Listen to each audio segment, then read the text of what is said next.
GR. Saminathan போன்ற உயர்நீதிமன்ற ஒரு குழு நீங்கள் போயிட்டு யார் மனுதாரரோ அந்த மனுதாரர் தீபம் ஏற்றலான்னு சொல்லி நீங்கள் போட்ட வழக்குக்கு நீதிமன்றம் இவ்வளவு வேலை செய்கிறீங்க. உங்கள் அனைவரையும் கேட்டுக்கிறேன். இதே மதுரை கிளை உயர்நீதிமன்றம் தமிழும் தமிழரும் முதன்மை பெற்று கருவறை பூசை வேள்வி சாலை கோபுரக்கலை அருள்நீர் ஊற்று விழா நடத்தணும்னு சொல்லிட்டு உயர்நீதிமன்றம் பிறப்பித்த உத்தரவின்படி இதுவரைக்கும் எங்களுக்கே ஒரு குழு போடலை. நாங்கள் நீதிபதிகள் அமர்வு கொண்ட உயர்நீதிமன்ற உத்தரவை செயல்படுத்துங்கன்னு கேட்குறோம். அது என்ன செயலாக்கமாகலை. எங்களை தள்ளி விட்டாங்க. இதே தமிழர்கள், இதே திருப்பரங்குன்றம், இதே தமிழ் முருகன் கோயில் யாகசாலையில். அப்போ எங்களுக்கு எங்கே நீதி கேட்க யார் வந்திருக்கிறீங்க? அவ்வளோ பிரச்சனை நடந்துச்சு இல்லை? அப்போ நாங்கள் இந்து இல்லையா?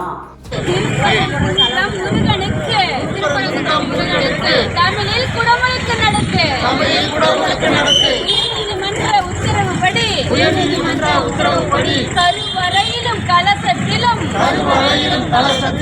தமிழே ஓத வேண்டும். தமிழரால் குடமுழுக்கு நடத்து.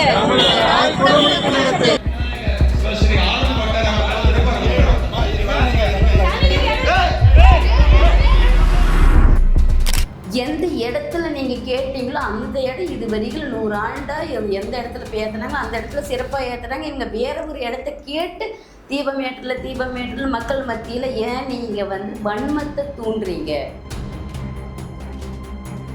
அப்போ நீ கருவறைக்குள்ளேயே மின் விளக்கே வரக்கூடாது. நீ எல்லா கருவறையிலையும் பாருங்க. அந்த கோயில் இவங்க கூறுற ஆகம முறைப்படி கூடாது அப்படின்னா குளிர்சாதன வசதியோ மின் விசிறியோ அந்த இடத்துல ஒரு மின் விளக்கோ இருக்கக்கூடாது. என்னைக்கு மின்சாரம் ஒரு கற்கோயிலில் பொறுத்துனீங்களோ அன்றைக்கே நீங்கள் ஆகமத்தை மீறிட்டீங்க. அப்போ மின் விளக்கெல்லாம் அகற்றிருந்தாமா மின் இணைப்பை துண்டிச்சிருங்க. பிராமணர் கருவறை பூசை செய்கிற ஸ்ரீரங்கத்து பிராமணர் தான் குட்டி கொண்டாந்து அவருக்கு கொடுப்பாரு. ஆட்டுக்குட்டி. அந்த குட்டியில இருந்துட்டு வெள்ளி கப்பில் குருதியை எடுத்து அவங்க என்ன பண்ணுவாங்க குடிப்பாங்க. அது தமிழரோட மருளாடி குடிப்பாங்க. இப்போ நடக்குது. அப்ப அந்த திருவரங்க பெருமாள் கோயிலில் உங்களால குட்டி குடி விழாவை தடுக்க முடியுமா? அதனால இவங்க பார்த்துக்கிட்டீங்கன்னா முருகான்னு அழைப்பாங்களா? சரி, அந்த இடத்துல திருப்பரங்குன்ற சுப்பிரமணிய சுவாமினேன்னு தான் கூப்பிடுறாங்களே தவிர முருகான்னு கூப்பிடுறாங்களா? அப்ப நீயும் கூப்பிடாத, சுப்பிரமணிய சுவாமினேன்னு கூப்பிடாத. என் முருகா தமிழ் கடவுள் முருகான்னு சொல்லுங்க பார்க்கலாம். வருமா? வராது. அன்னை தமிழ் அர்ச்சனை திட்டம் கூறிட்டு நீ சமஸ்கிருதத்தை இதான் தமிழ்னு சொல்லிட்டு ஏமாத்திட்டு பிராமணர்கள் தான் உள்ள கீழே எங்க கருவறை ஆண்டிட்டு இருக்கிறாங்க. சிக்கந்தர் வழிபாட்டுக்குரியவங்க யாரும் எங்களுடைய கருவறை ஆளலை. நாங்கள் தமிழருடைய கருவறை ஆள்வது பிராமணர்களும் சமஸ்கிருதமும் தான். தமிழருடைய கோயில் கருவறையில் இருக்கிறது ஒரு முகமதியரோ அல்லது ஒரு கிறித்தவரோ எந்த கோயில் கருவறையும் இல்லை. திருப்பரங்குன்றம் மலையில் முருகனுக்கு மரிக்கடாய் கொடுக்கணுங்கிறது இருக்குது. முருகனுக்கே இருக்குதுங்கும் போது அப்போ நம்ம அங்கே இருக்கக்கூடிய மற்ற நம்மளுடைய முகமதியம் அந்த வழியில் வர மார்க்கத்தில் இருக்கிறவங்க பலியிட்டு செய்வது சித்த நெறியிலிருந்து பின்பற்றினது தானே தவிர அவங்களுக்கு புதுசாக எங்கேருந்து கற்றுக்கிட்டு வராங்க. மலையில் ஆடுகோழி வெட்டுறதே புனிதமற்றதுன்னா தமிழ்நாடு தமிழர்கள் 90 விழுக்காட்டுக்கு மேலே எங்களை போல இருக்கிறவங்க கோயிலில் பலியிட்டு இறைச்சி சாப்பிட்றாங்க. அத்தனை பேரும் புனிதமற்றவர்களா நாங்கள்?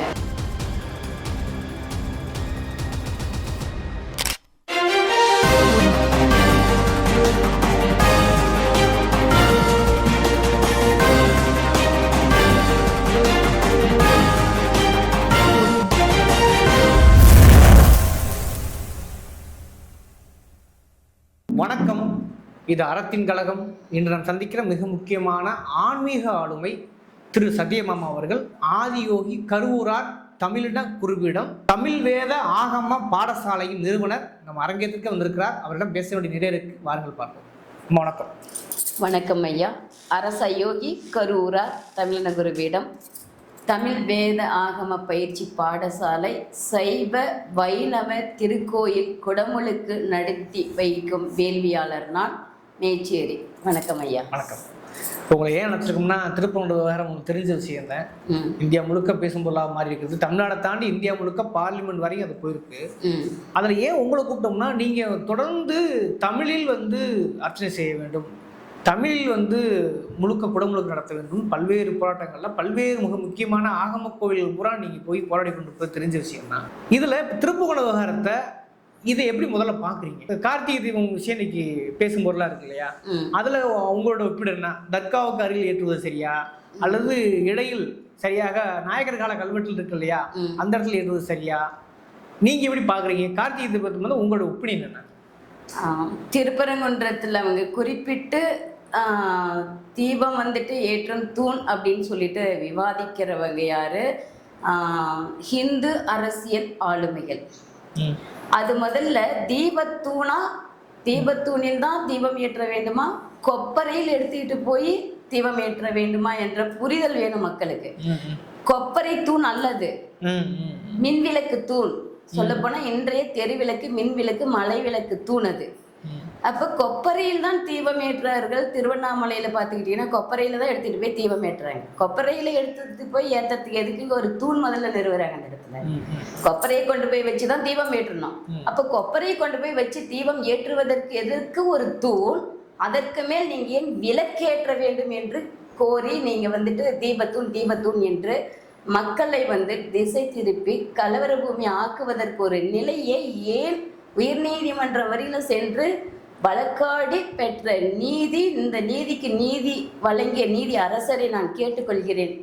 அவர் இதே திருப்பரங்குன்றத்துல இதே மதுரை கிளை உயர்நீதிமன்றம் பிறப்பித்த உத்தரவின்படி சரிபாதி தமிழும் தமிழரும் இடம்பெற்று வேள்வி நடத்த வேண்டும், கருவறை பூசை நடத்த வேண்டும், கோபுர கலை அருள்நீர் ஊற்று விழா நடத்த வேண்டும் என்ற உத்தரவு பிறப்பித்திருக்கிறாங்க இதே உயர்நீதிமன்றம். அதுக்காக இதே திருப்பரங்குன்றத்துல நாங்க தமிழ் வேள்வியாளர்களை கொண்டு நடத்தினோம். நாங்க கோரிக்கை வச்சு கடந்த முறை திருப்பரங்குன்றத்துல குடமுழுக்கு நடத்தும் போது போய் நின்னோம். ஏமாற்று வேலை ராஜா பட்டர் என்ற பட்டர் சமஸ்கிருத பாடசாலையை வச்சு சமஸ்கிருத வேள்வி மட்டுமே நடத்தினாங்க. அப்போ எங்க தமிழர்கள் இருக்கிறாங்க வேள்வி சாலையில பார்க்கறதுக்கு போன எங்களை பட்டர் பகீராக்கள் பெண்கள் எங்களை தள்ளி விடுறீங்க யாகசாலையில. அப்ப எங்களை இந்து தான் நாங்க யாகசாலையிலேருந்து தமிழர்களையும் புறக்கணித்து தள்ளிவிட்டு அந்த வழக்கு இப்போ வரைக்கும் நாங்கள் எங்களை தள்ளனத்துக்கான வழக்கு கொடுத்துருக்கோம். ராஜா பட்டர் மேலே எந்த வழக்கும் இது வரைக்கும் பதிவு பண்ணலை. எங்களை தள்ளிவிட்ட ராஜா பட்டர் பாடசாலை வகையறாக்கள். ஆனால் அந்த தீபத்தூண் பிரச்சனையை மட்டும் எதுக்கு பார்லிமெண்ட் வரைக்கும் நீங்கள் எடுத்துகிட்டு போகிறீங்க? அந்த இடத்துல தீபம் ஏற்ற வேண்டும் என்ற ஒரே ஒரு நோக்கத்தில் நீங்கள் ஒரு வழக்கை வந்து உயர்நீதிமன்ற உத்தரவு வந்துட்டு அதை வந்து செய்யலான்னு சொல்லிட்டு ஒரு நீதிபதி நீங்கள் கொடுத்துருக்கிறீங்க. நாங்கள் வந்து நீதிபதிகள் அமர்வு கொண்ட உயர்நீதிமன்ற உத்தரவை செயல்படுத்துங்கன்னு கேட்குறோம். அது என்ன செயலாக்கமாகலை. எங்களை தள்ளி விட்டாங்க இதே தமிழர்கள் இதே திருப்பரங்குன்றம் இதே தமிழ் முருகன் கோயில் யாகசாலையில். அப்ப எங்களுக்கு எங்க நீதி கேட்க யார் வந்திருக்கிறீங்க? அவ்வளவு பிரச்சனை நடந்துச்சு இல்ல? அப்ப நாங்க இந்து இல்லையா? தமிழ் நம்ம மொழி இல்லையா? நம்மளுடைய மதுரை முத்தமிழ் சங்க மதுரை இல்லையா? தமிழரும் தீண்டாமை. தமிழருமே உள்ள வந்து வேள்வி நடத்த முடியல, கருவறைக்கு போக முடியல. தமிழரும் முதல்ல கருவறையில விடுங்க. அப்புறம் நாங்கள் தமிழர்கள் எங்கே தீபம் ஏற்றணும், எங்கே மின்விளக்கு போடணும், எங்கே கோபுர விளக்கு ஏற்ற வேண்டும், எங்கே கொப்பரை தீபம் ஏற்ற வேண்டும் நாங்கள் முடிவு பண்ணிக்கிறோம். நீங்கள் யாருங்க முடிவு பண்ணுறதுக்கு?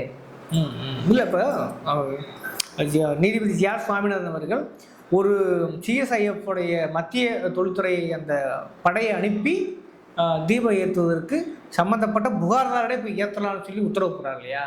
இப்போ அந்த உத்தரவு புரிஞ்சுக்கிறது நீங்கள் அந்த தமிழ் வேள்வி செய்ய போகும்போது உங்களுக்கு உரிய பாதுகாப்பு இருக்கிறதா? வழக்கு போட்டுங்க.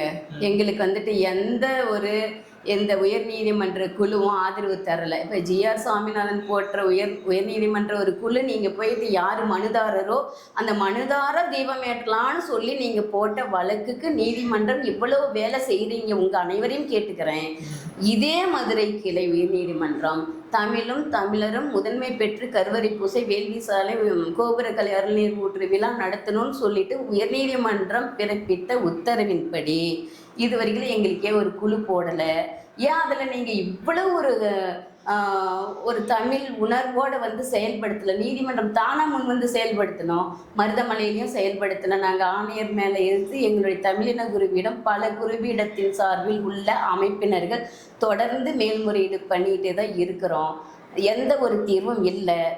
தமிழ் அச்சகர் பயிற்சி பெற்ற அரசு பணி நியமனத்தில் இருக்கக்கூடிய அர்ச்சகர்களை கொண்டு கூட இதுவரையிலும் தமிழ் வேள்வி நடத்தலை.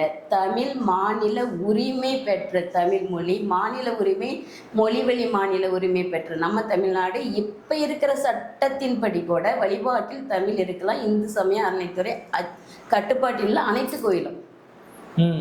ஒரு கோயில் கருவறையில் கூட தமிழரால் இல்லை. அப்போ இதுக்கு ஏன் இந்த நீதிமன்றம் எங்களை புறக்கணிக்கிறீங்க? இப்போ நீதிமன்றம் தான் எங்களை புறக்கணிக்கிறீங்கன்னு தான் நாங்கள் உங்ககிட்ட கோரிக்கை வைக்கிறோம். ஆடு வழி போலதை தடை பண்ணிட்டாங்க, அதுவும் நீதிமன்றம் தடை பண்ணிருக்கு. ஆடு வழி வெட்டுவது என்பது தமிழர் மரபல்ல, அதுவும் குறிப்பாக சைவம் வந்து அதை ஒட்டி வந்து. இப்போ நீங்களும் சைவ சித்தாந்த ரீதியாக தான் நிறையா பேசுறீங்க, அப்படி இருக்குங்களா? சைவம் வைணவம் ரெண்டுமே நாங்கள் செஞ்சிட்டு இருக்கிறோம். தமிழ் மரபு அப்படின்னா அவங்க போட்ட தடையில் கிராம பத்ரகாளி அம்மன் கோயிலேருந்து அனைத்து சைவ வைணவ திருக்கோயில்களில் பல கோயில்களில் ஆடு கோழி வெட்டக்கூடாதுன்னு சொல்கிறீங்க. இப்போ வரைக்கும் எதுக்காக சேவல் கொண்டு போயிட்டு அவங்க வந்து பலிபீடத்துக்கு விடணும்னு கொடிக்கம்பத்துக்கிட்ட தானமாக கொடுக்குறாங்க. முருகன் கோயில் பழனி எடுத்துக்கிட்டாலும் ஆடு கோழி தானம் கொடுக்குறாங்க. நிறைய கோயில்களில் தானம் கொடுத்துட்டு இருந்துட்டு இருக்கிறாங்க. இந்த தானம் எதுக்காக?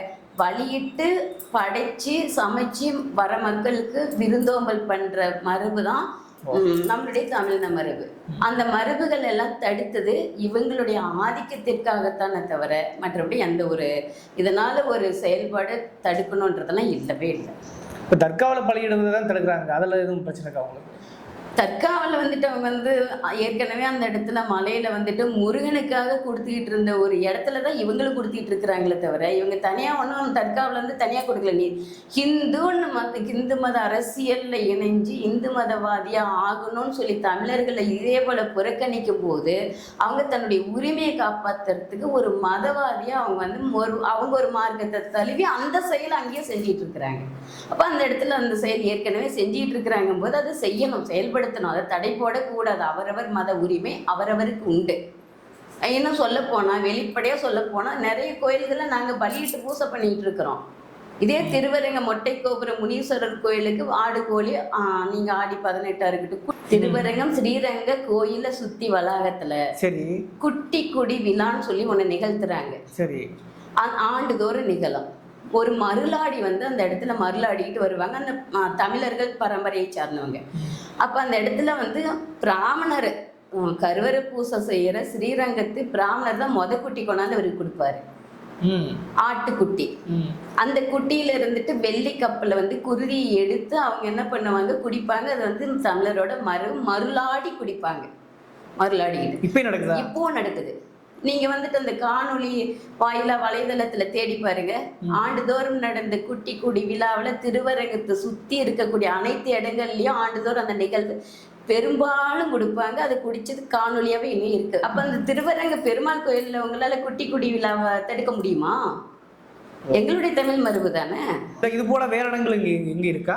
இதே மதுரையில் தாத்தா மொட்டை கோபுர முனீஸ்வரருக்கு வந்து பார்த்துக்கிட்டிங்கன்னா அந்த இடத்துல மீனாட்சி அம்மன் கோயில் இடத்துல இருக்கக்கூடிய இடத்துல வந்து பலி கொடுத்து தான் கெடா வெட்டி தான் நாங்கள் பூசை பண்ணுவோம்.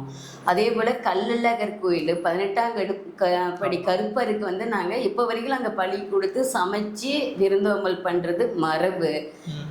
தாத்தா பாண்டிமுனி தாத்தா கோயிலில் தினந்தோறும் பாருங்க ஆடு கெடா கோழி எவ்வளவு பலி கொடுக்குறாங்கன்னு நீங்கள் போனால் பார்க்கலாம். அப்போ இதெல்லாம் இப்போ ஒவ்வொரு நாளும் நடக்கிற நிகழ்வு தானுங்க எல்லா இடத்துலையுமே. இல்லை, பெரும்பான்மையாக ஆகம தெய்வங்கள்ல அப்படியான பழக்கம் இல்லை, அந்த புனிதம் கெட்டுன்னு சொல்கிறாங்க. ஆகமம் அப்படின்றது யார் வச்ச ஆகமம்? நாங்கள் தமிழ் வேத ஆகம பயிற்சி பாடசாலை தான் வச்சுருக்கோம். சைவ வைணவ திருக்கோயிலுக்கு நடத்திட்டு இருக்கிறோம்.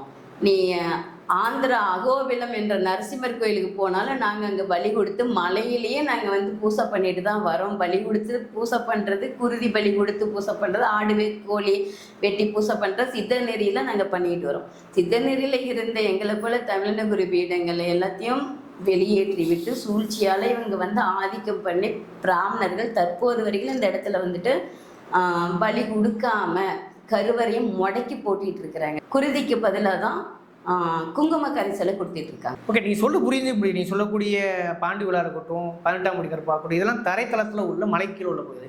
இதுக்கு மலைக்கு மேலே மலை முழுக்க புனிதம் அப்படி போனால் இது ஆகம நீதிக்கு எதிரானது மலை உச்சியில் பண்ணுறது தவறுன்னு அவங்க சொல்கிறாங்க. அதை எப்படி புரிஞ்சுக்கிறது? இந்து மத ஜனாதனவாதிகள் தான் இந்த வார்த்தையை சொல்றாங்க. அப்ப வட இந்திய இந்து மதத்தை தழுவி தான் இதை சொல்றாங்க. ஆந்திரா அகோபில நரசிம்மர் மலை, ஆதி மலை மேல பெருமாள் வழிபாடு தான் நடக்குது. வாரம் சனிக்கிழமை மேல பல கெடா கொண்டு போய் வெட்டி அந்த இடத்துல பூஜை பண்றாங்க மலை மேல. இன்னைக்கு அதை ஆய்வு எடுங்க. ஆந்திரா அகோபிலம் என்ற ஆதி நரசிம்மர் தோன்றிய இடம் 9 இடம் இருக்கு அகோபிலத்துல, வைணவ தலங்கள்லனா. வைணவ தலத்தையே சொல்றேன், இங்க சைவத்துக்கு வந்துட்டாங்க. வைணவ மலையில மேல மலை ஏறி மலை உச்சி, இது வந்து சின்ன மலை திருப்பரங்குன்றம், அது இதாட்ட வந்து 4 மடங்கு மலை இருக்கு மேல. அவங்களுக்கு வாரம் சனிக்கிழமை நாள் பல கெடா வெட்டுறாங்க அங்க. அப்ப அங்க போய் நீங்க ஹிந்து மதம் ஆந்திராவில போய் நீங்க இதே மாதிரி வழக்கு போட்டு அங்க வெட்டாதீங்கன்னு சொல்லிட்டு நீங்க வந்து தடை செய்வீங்களா? அங்க ஆந்திரா கோர்ட்ல போயிட்டு நீங்க அங்க வெட்டக்கூடாது அகோபிலத்துல அப்படின்னு உங்களால தடை சொல்லுவீங்களா? இது போல பல மலைகள் நாங்க தமிழ்நாடு மட்டும் இல்லை, இந்தியா முழுவதும் எங்களுடைய 17 சித்தர்கள் உருவாக்கின இடம் தான். அந்த பலி கொடுக்கக்கூடிய இடம் எல்லாமே நம்மளுடைய தமிழர் வேதத்துல தான் இருக்குது. அப்படி இருக்கும்போது திருப்பரங்குன்றம் மலையில வந்துட்டு முருகனுக்கு வந்து மரிக்கடாய் கொடுக்கணுங்கிறது வந்து இருக்குது, முருகனுக்கே இருக்குதுங்கும் போது அப்ப வந்து நம்ம வந்து அங்க இருக்கக்கூடிய மற்ற நம்மளுடைய முகமதியம் அந்த வழியில வர மார்க்கத்துல இருக்கிறவங்க பலியிட்டு செய்வது சித்த நெறியிலிருந்து பின்பற்றினது தானே தவிர அவங்களுக்கு புதுசா எங்க இருந்து கத்துக்கிட்டு வர்றாங்க? எல்லாருமே இதுல இருந்து ஏதோ ஒண்ணுங்க தமிழின மரபு வழியில பின்பற்றிட்டு இருந்த ஒரு முறையதான் அவங்க செஞ்சிட்டு இருக்கிறாங்க. புதுசாலாம் வந்து அவங்க வந்து செய்யல. ஐயா இதுல வந்து நம்ம வந்து ஐயப்பன் கோயில் எடுத்துக்கிட்டீங்கன்னாவே செப்பு பட்டயத்துல மன்னர்கள் கால வழியில ஆண்டுக்கு 36 செம்மறிக்கடாய் கொடுக்கணும்னே செப்பு பட்டயத்திலே இருக்குது. அங்கேயும் மாத்திட்டாங்க. ஐயப்பன் கோயிலே ஆண்டுக்கு 36 கெடா கொடுத்தே ஆகணும், தேடி பாருங்க வரலாறுல இருக்குது, செப்பு பட்டயத்திலே எழுதி வச்சிருக்காங்க. முருகனுக்கும் கொடுத்து பலி கொடுக்க வேண்டியதுதான். இதெல்லாம் நம்மளுடைய தமிழ் வழிபாட்டு மரபு, சமஸ்கிருத தாந்திரீக மரபு வந்து இது ஏற்காது. பிராமணர்கள் இருக்கக்கூடிய சமஸ்கிருத கருவர் அத்தனையுமே அவங்க வாழக்கூடிய பண பொன் பொருளுக்கான ஒரு வணிக இடமா தான் கருவறை பார்த்துட்டு இருக்கிறாங்க. அந்த கருவறை உயிரோட வாழணும், உயிர்ப்போட வாழணும், எல்லோருக்கும் அருளணும் அப்படின்ற ஒரு நிலையில எந்த பிராமணர்களும் கருவறையை வைத்து கொண்டு இல்லை. ஆகமம் என்ற பெயரால் ஆகமத்தை, தமிழர் ஆகமத்தை அழித்து விட்டார்கள். ஒவ்வொரு கோயில்லையுமே காளை மேல் என்ற அம்மன் கொற்றவை அப்படின்னு அவங்க காளை மேல் என்றாங்கன்னா எருமத்தலை மீது தான் நின்ற வடிவில் ஒவ்வொரு இடத்துலையும் ஒவ்வொரு கோயிலையும், இதே கோயில்ல கூட அவங்க துர்க்கை என்றது எருமை தலை மீது நிற்பாங்க. என்ன சொல்றீங்க? முருகன் கோயில் இல்லையா? எல்லா கோயிலும் முருகன் கோயிலும் அந்த இடத்துல திருப்பரங்குன்றத்துல சொல்றீங்களா? திருப்பரங்குன்றத்துல. அப்ப அந்த காளை மேல் துர்க்கைன்னு சொல்லுவாங்க, விஷ்ணு துர்க்கைன்னு அவங்க சொல்லுவாங்க. நாங்கள் கொற்றவை காளையின் மீது ஏறி நின்றவள் அப்படின்னு, காளை தலையை பீடமாக கொண்டவள் போர்க்காளி கொற்றவை அவங்களாம் அந்த இடத்துல இருக்கிறாங்களப்ப அதுக்காக அந்த காளை மீது ஏறி நின்ற அவங்கள வெளியேற்றிடுவீங்களா? நரசிம்மர் மனிதனையே கொலை பண்ணிட்டு நின்றுட்டு இருக்கிற உருவங்கள்லாம் நிறைய இருக்கு, அதை வெளியேற்றிடுவீங்களா? ஒவ்வொரு கோயில்லையுமே தமிழர்களுடைய அவங்களுடைய உணவே பார்த்துக்கிட்டிங்கன்னா ஆடு கோழி புறா இதெல்லாம் சமைச்சு சாப்பிட்றது தான். எல்லா மலைவாழ் மக்களும் மலையில் வாழக்கூடிய அனைவருமே அவரவருக்கு பிடித்த உணவை உண்ணலாம். இன்னொருவர் பிடிச்ச உணவை வந்துட்டு நீ இதை தான் சாப்பிடணும் யாரையும் தடை பண்ணணும். உனக்கு தயிர் சாதம் பிடிக்குதுன்னா தயிர் சாப்பாடு சாப்பிடு, எங்களுக்கு இறைச்சி உணவு பிடிக்குதுன்னா எங்களுடைய கடவுளர்கள் இறைச்சி உணவு சாப்பிட்டோம். அப்போ ஒன்றை நாங்கள் திணிக்கலை, கட்டாயப்படுத்தி பிராமணர்களே நீங்கள் வந்து இந்த இறைச்சி தான் சாப்பிடணும் நாங்கள் திணிக்கலை. நீங்கள் எங்களை ஏன் நீங்கள் இதை சாப்பிடக்கூடாதுன்னு நீங்கள் யார் வகுக்கிற சட்டம்? அது நம்ம தமிழரோட பண்பாடு. மலையில் ஆடு கோழி வெட்டுறதே புனிதமற்றதுன்னா தமிழ்நாடு தமிழர்கள் 90 விழுக்காட்டுக்கு மேலே எங்களை போல இருக்கிறவங்க கோயிலில் பலியிட்டு இறைச்சி சாப்பிட்றோம். நாங்கள் அத்தனை பேரும் புனிதமற்றவர்களா? நாங்கள் எல்லாரும் புனிதமற்றவர்கள்னு சொல்றதுக்கு தான் ஹிந்து நீங்க வரீங்களாங்க தமிழ்நாட்டுக்கு. அப்ப புனிதமற்ற அத்தனை தமிழர்கள் இனிமேல் இந்து நாடகத்துக்குள்ள துணப்போவாதீங்க. ஹிந்துவில் இருக்கக்கூடிய குலசாமிக்கு கெடா வெட்டி பலியிட்டு பூசை பண்ணக்கூடிய அத்தனை பேரும் தன்மானம் இருந்தால் பொய்யான ஹிந்து மதத்தை விட்டு வெளியில வந்து சித்தநெறிக்கு நம்மளுடைய குலசாமி வெளியில வாழுங்க. நம்மளெல்லாம் புனிதமற்றவர்கள் சொல்லக்கூடிய ஹிந்து நமக்கு தேவை கிடையாது. நம்மளுடைய கிடா கோழி பலியிட்டு நம்ம வந்து நம்ம குலசாமிக்கு திருவிழா எடுக்கிறது, கொடை விழா எடுக்கிறத தடை செய்கிற மாதிரி தான் திருப்பரங்குன்றத்தில் நீங்கள் வந்து செய்கிற ஒரு வேலையும் பலியிடக்கூடாதுன்னா உங்கள் குலசாமிக்கு நீங்கள் பலியிடக்கூடாதுங்கிறது இதை நிறைவேற்றிட்டாங்கன்னா வந்து நிற்பாங்க. அப்போ நாம் வந்து நிற்கிறதுலாம் என்ன, குலசாமி வழி தான் பின்பற்றிட்டு இருக்கிறோம். முருகனும் நம்ம தமிழின குலசாமி. மற்ற மொழிக்காரருக்கு வேணா அது குலசாமி எல்லாம் இருக்கலாம், அவங்களுக்கு வந்து வருமான சாமி தான் அவங்களுக்கு. நமக்கு மட்டும்தான் அது குலசாமி. அதை பாதுகாக்கணும்னா தமிழர்களோட மரபு. நீங்கள் இந்த மின்சாரம் மின் விளக்குலாம் வருவதற்கு முன்னாடி தெருவிளக்கு, கோபுர விளக்கு, 7 நிலையிலையும் கோபுரத்துக்கு மேலே கோபுர விளக்கேற்றி வழிபட்டது நம்மளுடைய மரபு, நம்மளுடைய வாழ்வியல். யாராக இருந்தாலும் ஒளி ஏற்றினா தான் இருளை போக்க முடியும். இன்னைக்கு அந்த ஒளிக்கு மின்சாரம் வந்த பிறகு மின் விளக்கு ஏற்றோம். அப்போ நம்ம தெருவிளக்கு போடுற மாதிரி தான் அதில் உயரமாக மலை பாதைக்கு மேலே போகிறவங்களா இருந்தாலும் கீழே வரவங்களா இருந்தாலும் பாதைக்கு வேணும்னு பல இடங்களில் நம்ம விளக்கு ஏற்றி வச்சது உண்டு. அப்படின்னு உங்களுக்கு தேவைன்னா மின் விளக்கு முதல் வர சீக்கிரமாக அதுக்கு ஒரு மின் விளக்கு போட்டு, கோபுரத்திலே மின் விளக்கு போட்டிருக்கிறீங்க. முருகன் கோயில் கோபுரம், மீனாட்சி அம்மன் கோயில் கோபுரம், 7 நிலை கோபுரமும் அந்த கோபுரம் மாட மின் விளக்கு ஒவ்வொரு இடத்துலையும் இருக்கும். அந்த இடமெல்லாம் இன்னைக்கு கோபுரத்துக்கு மேலே இன்னைக்கு இருக்குது மின் விளக்கு. அன்னைக்கு வந்து இது எல்லாமே நம்மளுடைய தீபம், தீச்சுடர், பந்தம், இப்படி தான் ஒவ்வொரு இடத்துலையும் நம்ம வெளிச்சத்துக்கு தேவையான ஒரு எவ்வளோ சுற்றல ஒரு வெளிச்சம் தேவையோ அதுக்கேற்ற மாதிரியான தீபம் ஏற்றி வைக்கிறது, பந்தம் ஏற்றி வைக்கிறது. தீபன்றது விளக்கேற்றி வைக்கிறது, அகல் விளக்கேற்றி வைக்கிறது, சரவிளக்கு ஏற்றி வைக்கிறது, இந்த நிலையெல்லாம் இருக்குது. அந்த சரவிளக்கு கோயில் கருவறையில் ஏற்றி வைக்கக்கூடிய இடத்துக்கு தான் இன்னைக்கு ஒவ்வொரு இடத்துலையும் சில கோயில்கள்லாம் அங்கங்கே மின் விளக்குகள் எல்லாம் அலங்கரித்து வச்சுருப்பாங்க. அப்போ நீ கருவறைக்குள்ளேயே மின் விளக்கே வரக்கூடாது. நீ கருவறை எல்லா கருவறையிலையும் பாருங்க, அந்த கோயில் இவங்க கூறுற ஆகம முறைப்படி கூடாது அப்படின்னா குளிர்சாதன வசதியோ மின் விசிறியோ அந்த இடத்துல ஒரு மின் விளக்கோ இருக்கக்கூடாது. என்னைக்கு மின்சாரம் ஒரு கற்கோயிலில் பொறுத்துனீங்களோ அன்றைக்கே நீங்கள் ஆகமத்தை மீறிட்டீங்க. அப்போ மின் விளக்கெல்லாம் அகற்றிருந்தாமா மின் இணைப்பை துண்டிச்சிருங்க. கோபுரத்துக்கு மேலே யாரும் வீடு கட்டக்கூடாது. அப்போ வீடு கட்ட அனுமதி கொடுத்தாங்களா? அதெல்லாம் இடிச்சு தள்ளிடலாமா? எல்லா கட்டிடங்களையும் இடிச்சு தள்ளிடலாம். ஆகமப்படி ஒரு கோயிலில் இருக்கக்கூடிய கோபுரத்து உயரத்துக்கு மேலே எந்த கட்டிடமும் கட்டக்கூடாது. ஆகமத்தில் இருக்கு, தமிழர் ஆகமத்திலையும் இருக்குது. இவங்க அந்த தமிழர் ஆகமத்தை தானே சமமாக்கிருதம் பண்ணிட்டாங்க, அதுலேயும் இருக்குது. நம்ம இன்றைக்கு என்ன இருக்கோ அதன்படி போவோம், சமத்துவமாக போவோம், சகோதர தத்துவமாக போவோம்.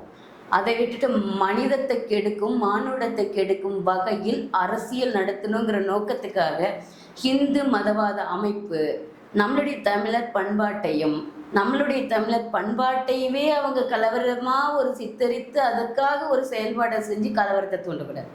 திருப்பரங்குன்ற தீபமேற்ற விடலை, எல்லா செய்திகள்லையும் தீபமேற்ற விடலை. ஏங்க தீபம்லாம் சிறப்பாக ஏற்றுனாங்க.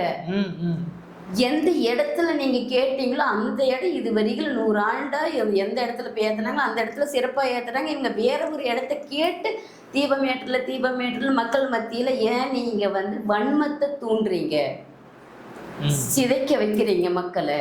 இப்போ நாங்களோ புரிஞ்சுக்கிட்ட சித்தர் நெறியில் இருக்கிறவங்களோ எல்லாருக்கும் எங்களுக்கு தெரியும் இவங்க நல்லா ஏமாத்துறாங்கன்ட்டு. பாமர மக்கள், பொதுமக்கள், சாதாரண மக்களுக்கு என்ன போகுது? ஊடகமெல்லாம் அவங்க கட்டுப்பாட்டில். தீபம் ஏற்ற திருப்பரங்குன்றத்தில் விடலை. அப்படிதான் அவங்க எல்லாருமே கேட்குறாங்க. ஒவ்வொருத்தருக்கும் நாங்கள் எங்களை கேட்குறவங்கிட்ட விளக்கம் கொடுக்குறோம். ஏற்ற வேண்டிய இடத்தில் எப்போதும் தீபம் ஏற்றினார்கள். இவங்க புதுசாக ஒரு இடத்துல கேட்டு அதை பிரச்சனை ஆக்கணுங்கிற நோக்கத்தில் பண்ணுறதுனால அதை வந்து சட்ட ஒழுங்கு பாதுகாக்க வேண்டும் என்று தற்போது அதற்கான அனுமதி இல்லைன்னு இவங்க யாரும் வெளிப்படுத்தலையே. திருவண்ணாமலையில் கொப்பரை தீபம் தான் ஏற்றுறாங்க, இங்கேயும் கொப்பரை தீபம் தான் ஏற்றுறாங்க. இப்போ இதுதானே நம்ம காலத்தில் இருக்கிறது. அது தீபம் விளக்கேற்றது பெண்கள் தாங்க.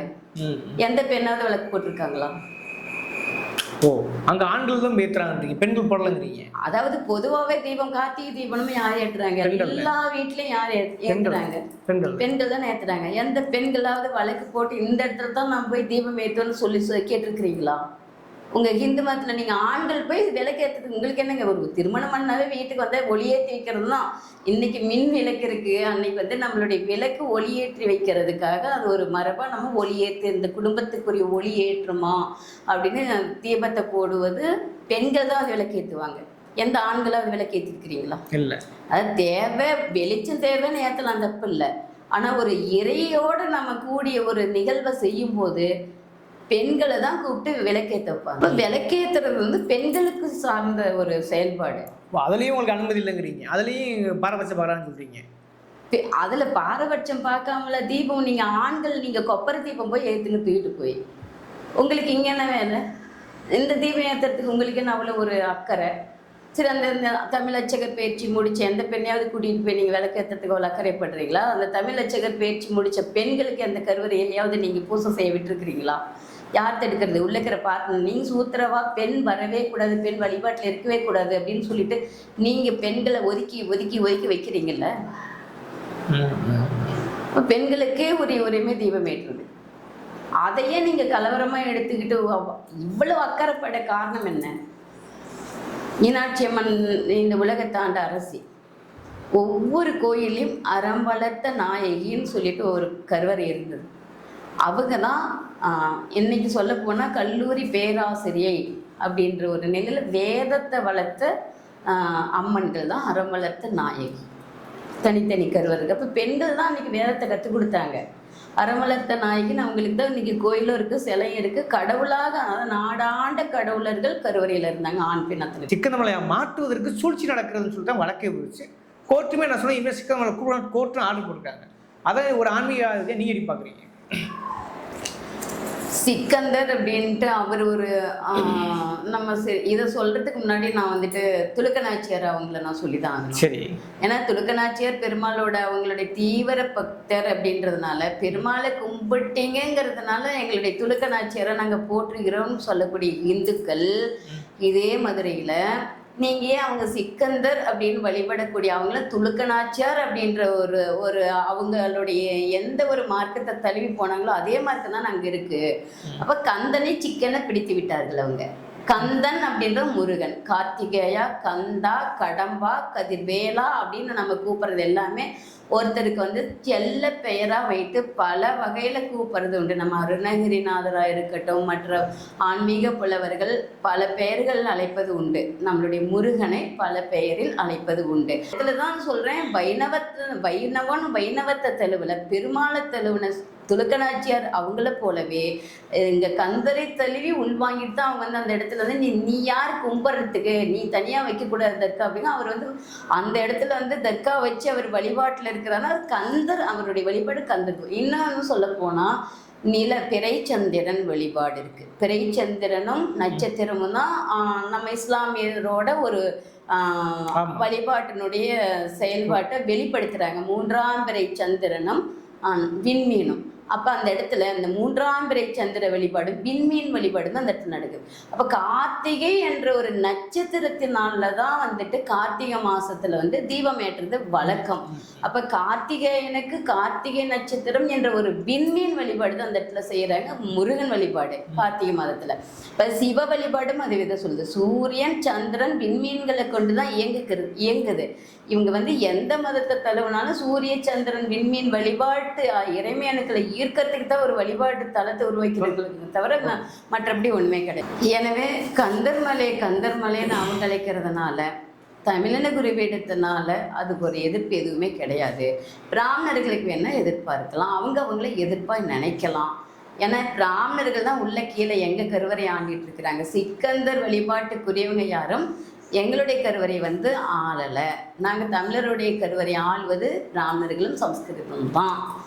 தமிழருடைய கோயில் கருவறையில் இருக்கிறது ஒரு முகமதியரோ அல்லது ஒரு கிறித்தவரோ வந்து எந்த கோயில் கருவறையும் இல்லை. இன்னும் நம்மளுடைய முகமதியம், தர்கா இதில் இருக்கிற இங்கே இருக்கிற தமிழர்கள் இவங்களால் வீழ்த்தப்பட்டதுனால அவங்க ஏதாவது ஒரு மார்க்கத்தை தழுவி இருக்க வேண்டிய ஒரு சூழலுக்கு தள்ளப்பட்டிருக்கிறாங்களே தவிர அவங்க எங்கேயோ வந்தவங்களாம் கிடையாது. எல்லாரும் நமது தமிழர்களே. அதனால இவங்க வந்து பார்த்துக்கிட்டிங்கன்னா முருகனை முருகான்னு அழைப்பாங்களா? சரி, அந்த இடத்துல திருப்பரங்குன்ற சுப்பிரமணிய சுவாமினேன்னு தான் கூப்பிட்றாங்களே தவிர முருகான்னு கூப்பிடுறாங்களா? அப்ப நீயும் கூப்பிடாத, சுப்பிரமணிய சுவாமினேன்னு கூப்பிடாத. என் முருகா, தமிழ் கடவுள் முருகான்னு சொல்லுங்க பார்க்கலாம். வருமா? வராது.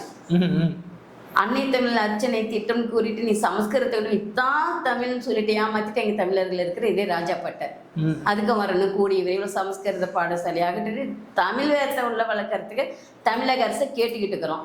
தமிழக அரசுக்கோ இந்து சமய அறநிலையத்துறைக்கோ அவங்க கொடுக்கறது தமிழ் மந்திரமா அல்லது சமஸ்கிருத மந்திரமான்னு தெரியாதவங்களை வாழ்ந்துட்டு போட்டு விட்டதுனால வந்த விளைவு. நாங்கள் இப்போ 5 ஆண்டுகளாக வந்துட்டோம். அவங்க பண்ணுறதே ஏமாற்று வேலைன்னு அரசுக்கு புரிய வச்சுக்கிட்டு இருக்கிறோம். அரசு வந்து நான் தமிழ் வழிபாட்டினரை உள்ள விட்டால் இதுக்கெல்லாம் முடிவு. ஓகே, இது ஒரு ஆன்மீகம் சார்ந்த அதுக்குள்ள அரசியலும் சார்ந்து இருப்பதால் இது திருவள்ளுவர் விவகாரம் பெரிய பேசும் பொருளாக இருக்கிறது. அதையுமே தெள்ள தெளிவாக ஒரு ஆன்மீக ஆளுமையின் அடிப்படையிலும் ஆகம அறிஞர் என்ற அடிப்படையில் பல்வேறு விஷயங்களை சொல்லியிருக்கிறார். அதை அப்படியே மக்கள் பார்வைக்கு விட்டுவிடுறேன். இந்த மாதிரியான ஒரு கூர்மையான ஆன்மீக அரசியல் விவாத சூழல அறக்கலத்துக்காக நேரம் ஒதுக்கிற திருப்பரங்குன்றம் மலை பொய்யான ஹிந்துக்கு தான் சொந்தம்னு சொல்றீங்க. மெய்யான இந்து தமிழர்கள் நாங்கள் இருக்கிறோம். இது அனைத்து தமிழர்களுக்கும் சொந்தமான மலை திருப்பரங்குன்ற மலை. தமிழர்கள் என்றாலே அனைத்து மதங்களையும் ஈன்ற கரூரர்கள் வழி வந்த வாழும் தமிழர்கள் தான். ஏன்னா இங்கே தமிழினத்தில் பொறுத்தவரையிலும் இந்துன்னா மெய்யான இந்து, பொய்யான இந்து கிடையாது. நீங்க ஹிந்துக்கு தான் சொந்தம்னு சொல்லக்கூடிய உங்க இந்து நான் சொல்லலை. எங்களுடைய சித்தர் நெறி மெய்யான இந்து, இஸ்லாமியம் என்ற முகமதியம், கிறிஸ்தவம், பௌத்தம் போன்ற இந்த மாதிரியான மத ஒரு அடையாளத்துல சமத்துவமா அவங்க வழிபாட்டை நீங்க தமிழர்கள் பின்பற்றி வாழக்கூடிய உரிமை தந்த இடம் உலகத்திலே தமிழ்நாடு மட்டும்தான். அப்ப இங்க வந்து நாங்க தமிழர்கள் தான். கிறிஸ்தவத்தையும் தழுவி இருக்கிறாங்க தமிழர்கள் தான். மெய்யான இந்து மதத்தை தழுவி வாழக்கூடிய நாங்கள் இருக்கிறோம் தமிழர்கள் தான். நம்மளுடைய இஸ்லாமியத்தையும் தழுவி இருக்காங்க. அப்படி இருக்கும்போது ஒரு மலை ஆக இருக்கக்கூடிய அத்தனையும் இயற்கை மலை, காற்று, நீர், நிலம் தமிழர்களுக்கு அத்தனை பேத்துக்கும் சொந்தமானது. அப்ப இது ஹிந்துக்கள் மட்டும்தான் சொந்தம் அப்படின்னு சொல்லிட்டு போலியான வட ஹிந்து மத அரசியலை இங்க கொண்டு வந்து திணிக்காதீங்க, எங்களை மடமாற்றம் பண்ணாதீங்க. நன்றி ஐயா.